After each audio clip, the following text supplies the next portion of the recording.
Business development and growth are good for our local economy. For the area homeless population, however, development means losing the place that they might call home. I'm Bobby Potreff, and this is Newsmakers. Joining us to talk about this really important topic today is Kelly Young and Steve Baird with the group Our Veterans First. Thanks for joining us, you guys. So tell me, what does Our Veterans First? What's your mission? Our mission is to help veterans any way that we can. There are veterans who have fallen through the cracks, who do not get the services that they need, and so then become homeless. And you say falling through the cracks. A homeless person we spoke with last week, he said that very terminology, that many of them fall through the cracks. What does that mean? Aren't all veterans able to have services? Not necessarily. There are people who have done, say, almost two bits in the, like 7 years, and then gets in some kind of trouble, and then so are dishonorably discharged. Even though they did that 7 years, they cannot receive services for mental health or housing or anything like that. And so we're kind of there to pick up those pieces. And when you say they're, like, if they're dishonorably discharged, what if they haven't served long enough and get into a little trouble and they just take a general discharge? Are people like that able to get services? Yes. And Steve, how long has Our Veterans First been around? We've been officially a 501c3 since May of last year, but we've been meeting for a little bit longer than that. Okay. Is it just a group of veterans, or is it people in social services who have gotten together for this issue? It's just some community members that were concerned and wanted to address this issue. Mm-hmm. We're not necessarily veterans, but just concerned citizens. Right. Want to do what's right for the people who've served our nation? Yes, ma'am. And Kelly, talk about the link or the correlation between veterans and what they've gone through, post-traumatic stress or some type of maybe a trauma in their service. What is the link between that and homelessness? There's a huge link. So veterans that come back with PTSD or any type of mental health issue and are not treated for it tend to be homeless, because it not only causes problems with their families, but with their children and their ability to cope with daily life. And so some of these guys they're gone for a long time, and so they have a certain way that they live when they're in the service, and then they come back and everything's just changed, in their minds. Their ability to process, basic daily things changes. Mm-hmm. And so, especially the ones, like, they all come back like that, or most of them, but the ones that fall through the cracks are the ones that aren't treated. Mm-hmm. And so then they have a loss of family, a loss of home, a loss of financial stability, possibly not be able to hold a job for any length of time, because the mental health takes over. Mm-hmm. And does that also, I guess, equate with substance abuse, mm-hmm. drugs or alcohol? Some of them turn to that. Yeah, it's like a self-medication, mm-hmm. and so it helps them cope mm-hmm. with it. And there's one of the veterans we spoke to, he said that many of his friends even, and he was homeless for a substantial time, they don't want that responsibility. I'm going to have a coffee. Of, paying rent or taking care of a house or kids and family. Talk about that. We won't be able to help every veteran. Mm-hmm. We can only help people that want to be helped. But we're definitely here for those type people to reach out to, mm-hmm. and hopefully we can make a difference with them as well. And what services do you provide for them? Right now, we're just getting off the ground, and we don't have anything that we're providing, but eventually our system will be tailored specifically to each veteran that enters our program. So any service that they need that will help them, we will provide. Okay. Whether it be drug counseling, employment, job training, mm-hmm. education, we'll have direct links to all those services. Okay. And so the funds that your group raises, what are the events or opportunities people have to donate? Right now, you can donate anytime that you want on our website, www.ourveteransfirst123.org. Okay. There's a link to donate. And we're having some fundraisers. We're scheduling. We have a car show in September. June 11th and 12th, we have a really good concert scheduled to raise some money. Okay. And outside of that, can people volunteer with your group if they want to? Yes, we would like for people to come in and help provide any services that they can, or just to help, get the fundraising going. So right now, so we had a bunch of people that were involved before COVID, and then, it kind of dissipated. Now people are starting to come back and stuff like that. So there's things that we need help with as far as events and raising money, and looking for things that we need. Like, one of the things that we need is land. Oh, okay. And so if we can figure out where to get the land, or that pretty much the land is what we're what's hanging us up, because we have builders, we have materials, we have people that are donating their time for plumbing, electric, all those things. And what's this for? You were talking. Is it like a community, small houses? What is it'll this? it'll be a veterans tiny village, and so it will have actually and I don't want to call it transitional housing, but it kind of would be. And so our plan would be to get them into that housing, and then work on the issues that they're dealing with, and then eventually move them out into something permanent. Gotcha. That's their own. That that they wouldn't have to worry about homelessness anymore. And this is just a temporary living situation. How long? We're thinking, at least 2 years, Okay. because it's going to take that long just to get through some of the PTSD and the mental health, and maybe some, a different avenue and some job training and stuff like that. So that, when they leave, they're whole, so that they're not dealing with those issues. And that's teaching them how to pay bills and take care of those responsibilities that so many of them right now they don't have the capacity to deal with. Yeah. And talk about the concert that's coming up.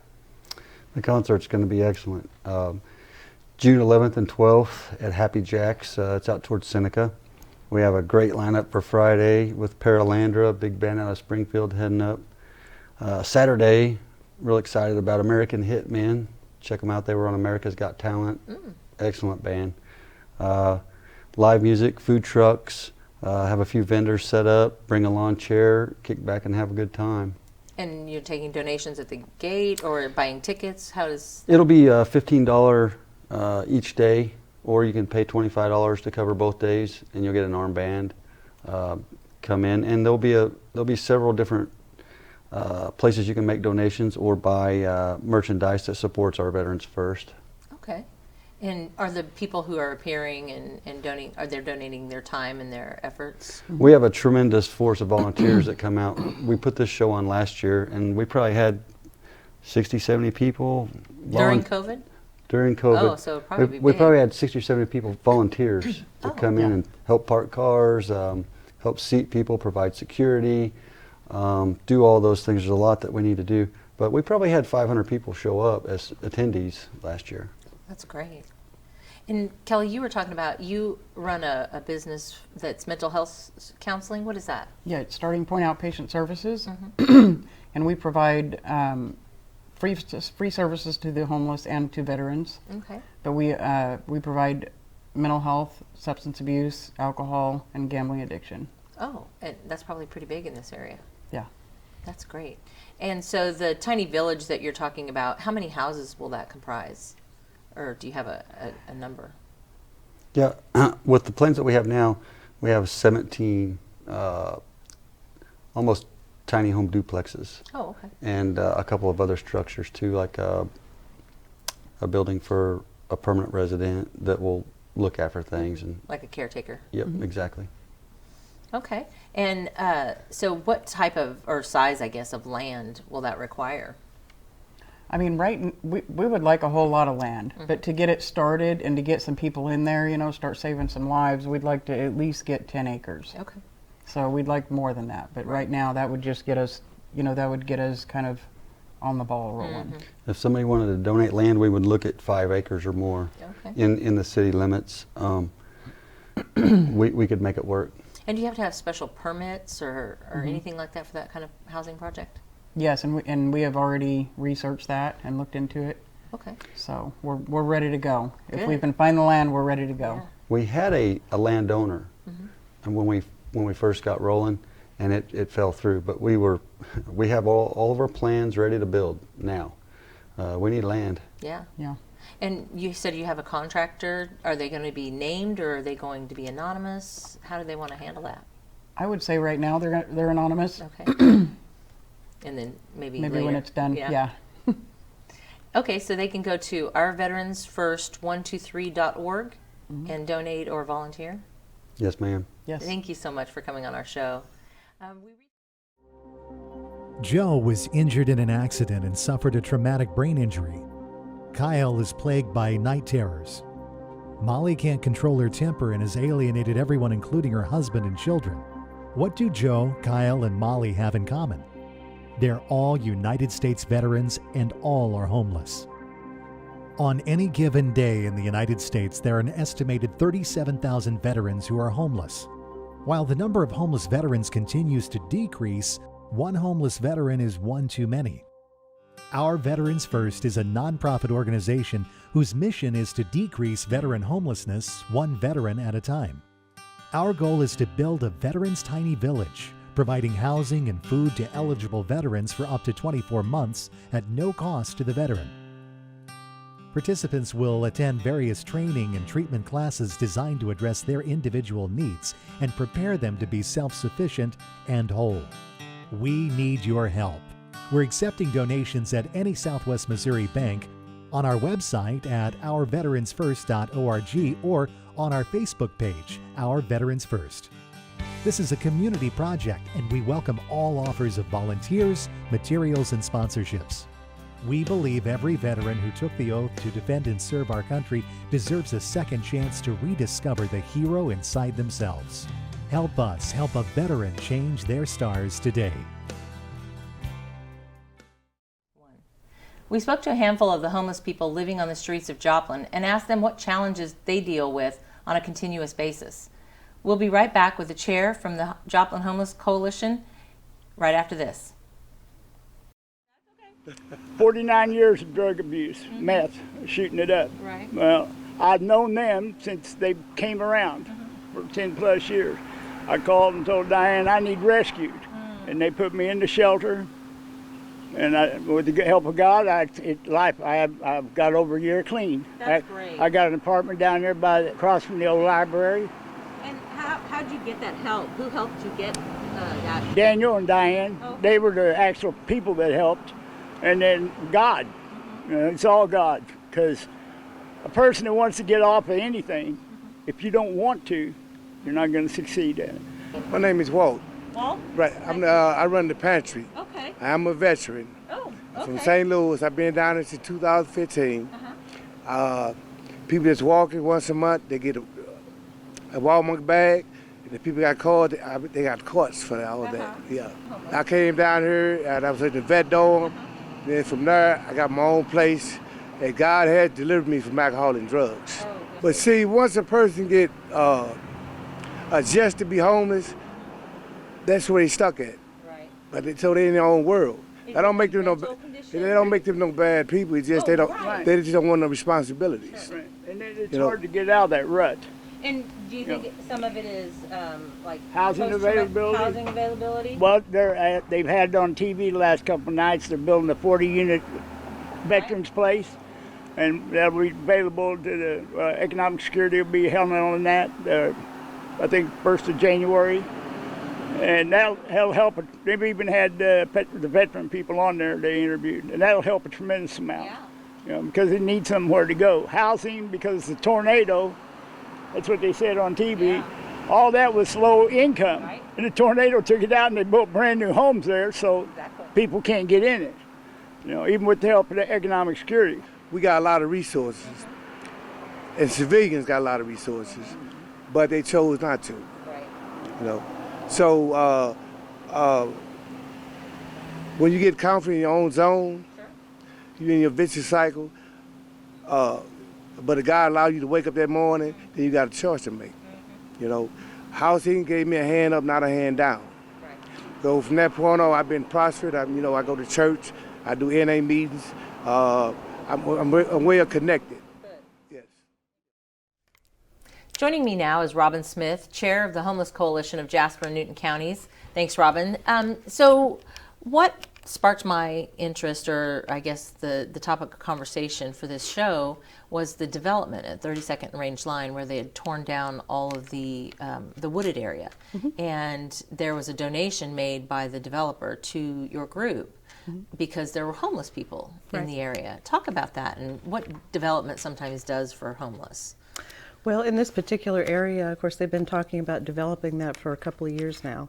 And we'd actually gone out about a year or so ago and tried to do the same thing when they were talking about doing the development then. And then it kind of didn't come to fruition. It sort of petered out a little bit.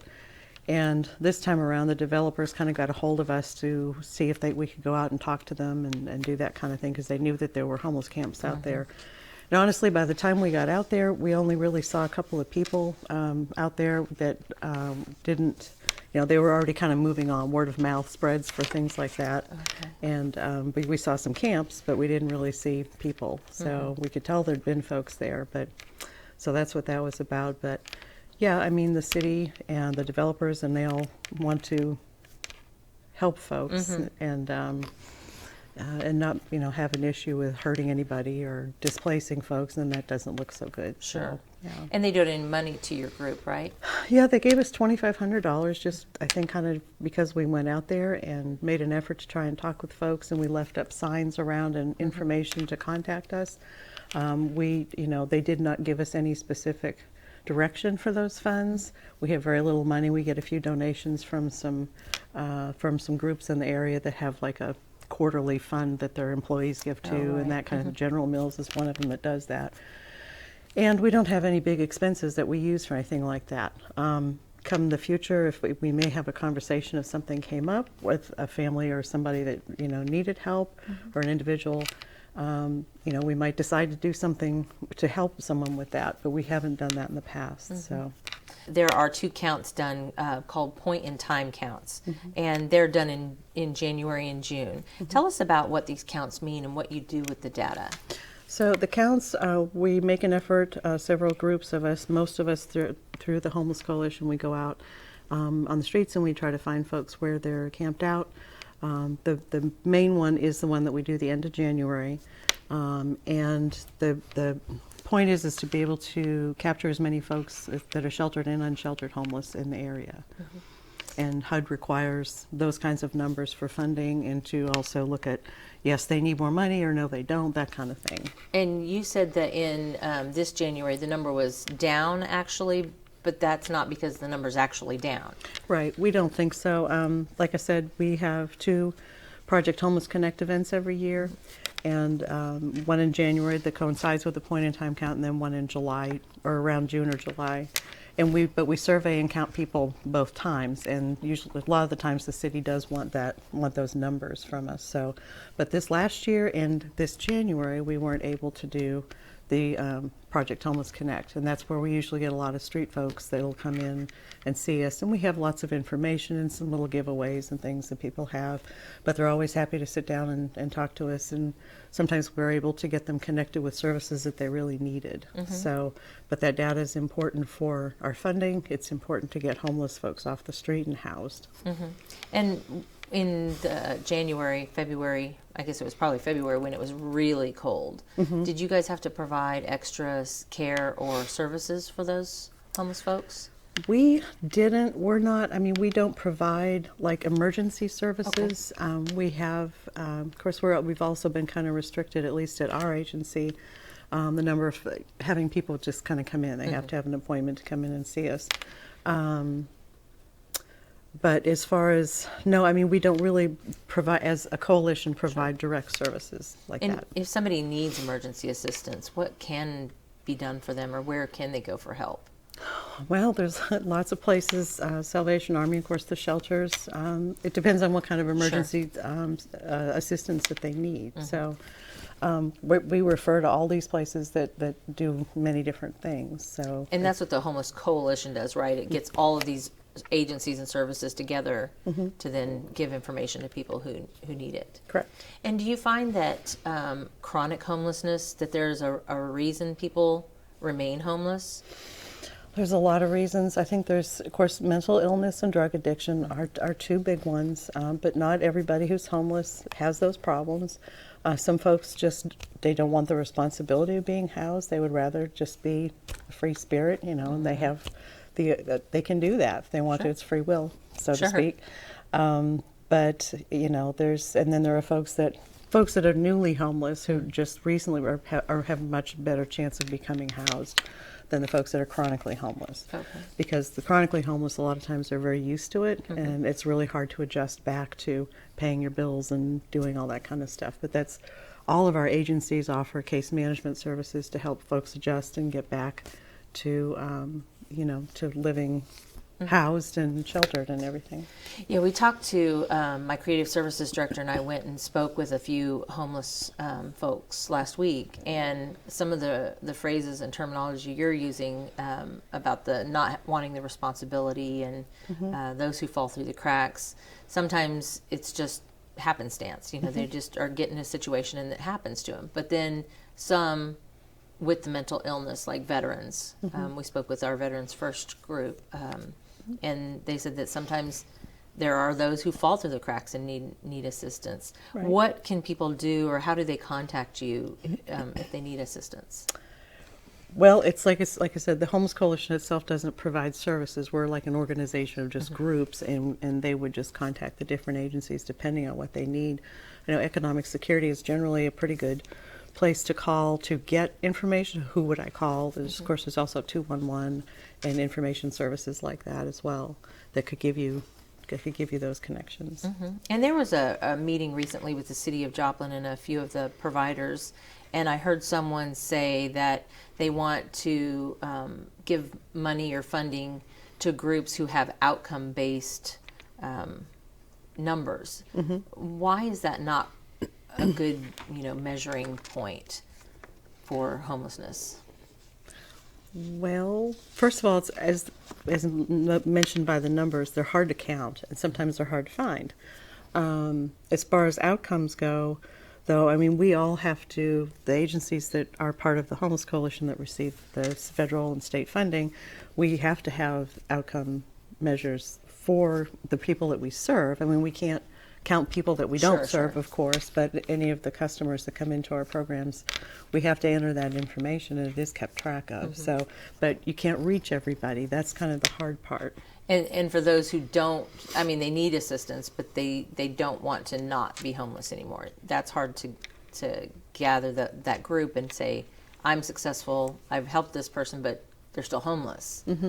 And I see that as a factor. And something we're doing is called street outreach. We actually started in 2019, and it kind of petered out a little bit last year because a lot of our folks in our agencies weren't able to get out and do things because of the pandemic. We're starting that back up now we've got like 4 different teams that we're kind of dividing up the city of Joplin and going out once a month, with the goal being that we run into Joe Bob on this corner. We're going to see him next month. We're going to follow up with you and see if we can help you, get you connected and do that kind of thing. And there's a grant, the W.R. Corley Memorial Trust.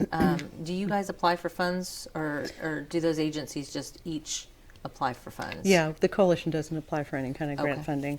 I think Children's Haven, Lafayette House, and I think Water Gardens have all received funding through them for different services. They've got Economic Security does not apply for those funds. And the 2011 tornado, I think you and I had discussed this, it took out a lot of the affordable low-income housing in Joplin. How do you get that back? What kind of plan or what can be done to help people with affordable housing? It's been very difficult. A lot of the folks, of course, that we deal with on a regular basis have sometimes poor rental history, or they have past felonies, incarceration, that kind of thing. So what's been built back, a lot of, if it is kind of lower income, it's what I call corporate apartments. They're run by corporations, and they have a lot of rules, and you need a lot of background checks, whereas versus mom and pop type landlords, that's just my term for it, where they're more willing to work with people and talk with them and try and get them to work out something with like our funds and give them a shot, and that's kind of happened. But yeah, the lower income based apartments that had gotten, of course, have been rebuilt. Some of them, like over there, Michigan Place and then off of 20th Street, which was Hampshire Terrace, now Hampshire Landing. Those are rebuilt. Again, those are, they're almost always full. First of all, some of the apartments and stuff that they have built back also are really much higher rent, higher, not as affordable kind of a thing. So, and it's hard for people to afford a house right now, especially. Yeah, that seems to be the housing market. That's what I hear in the news. But yeah, it's been hard for especially our single guys. I think the greatest number of chronically homeless individuals we've got are men about 40 to 60 that are single and generally chronically homeless for many years. So, and the city of Joplin, again, back before the tornado, there was discussion about a homeless facility or an intake center of some sort, and that kind of went away. Yeah, after that kind of petered out after the tornado because there was so much else going on that kind of got sidelined a little bit, but that has not really come back. So, what can we do, or is there we can do something to help? I know it's a big question. Yeah. Well, certainly support local agencies that help the homeless, volunteer for these places. A lot of them work with a lot of volunteers, and that's needed quite a bit. Donate funds, time, that kind of thing is really important. Like I said, we as a coalition, we don't house people, ourselves. It's our agencies. Learn about homelessness would certainly help. Understanding the people that are homeless and why they're homeless, and don't just assume that it's something. Always assume that it's bad. Don't do that. So. Well, I appreciate you coming on and talking to us about this, Robin. All right. Well, thank you. This is Newsmakers on KGCS TV from the Ruth Colpin Studios here at Missouri Southern State University, and I'm Bobby Potroff. We'll see you again soon.